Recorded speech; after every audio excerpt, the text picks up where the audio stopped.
ఒకానొక ప్రాంతంలో ఓ పెద్దాయన అనారోగ్యంతో చనిపోతాడు. అతన్ని ఖననం చేయడం కోసం శ్మశానానికి తీసుకువెళ్తూ ఉంటారు. ఇంతలో ఓ వ్యక్తి పరిగెత్తుకుంటూ వచ్చి ఆపండి ఆపండి ఆపండి, ఈ చనిపోయిన వ్యక్తి నాకు అప్పు ఉన్నాడు, ఇతను అప్పు తీర్చనిదే నేను దహన సంస్కారాలు జరగనివ్వను అని అంటాడు. ఆ అప్పు తీర్చడానికి ముందుకు ఎవరు రారు. తన కొడుకులు అతనితో వాదిస్తుంటారు, మా నాన్న చేసిన అప్పుతో మాకు సంబంధం లేదు అని. ఇంతలో ఈ విషయం తన కూతురికి తెలుస్తుంది. మా నాన్న నీకు ఎంత అప్పు ఉన్నాడో నేను మొత్తం తీర్చేస్తాను, దయచేసి దహన సంస్కారాలు జరగనివ్వండి అని ప్రాధేయపడుతుంది ఆ కూతురు. ఆమె తన మెడలో ఉన్న బంగారం అంతా అతనికి ఇచ్చేసి మీ అప్పు మొత్తం తీసేసుకోండి అని అంటుంది. అప్పుడు ఆ వ్యక్తి అంటాడు, అమ్మా వాస్తవానికి మీ నాన్నగారు నాకేమి అప్పు లేరు, నేనే మీ నాన్నకి అప్పు ఇవ్వాలి.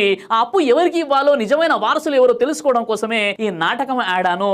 ఇప్పుడు నాకు అర్థమైంది, మీ నాన్నగారి యొక్క నిజమైన వారసురాలు నువ్వే అని చెప్పి ఆ డబ్బు మొత్తం అమ్మాయికి ఇచ్చేశాడు. ఈ కథ ద్వారా మనకు అర్థమవుతున్న విషయం ఏంటంటే, ఒక కూతురు తన తండ్రిని ప్రేమించినంతగా కొడుకు కూడా ప్రేమించడు. కాబట్టి కూతురు పుడితే సంబరాలు జరుపుకోండి, మైనస్ పుట్టిందని దుర్మార్గులకు దూరంగా ఉండండి.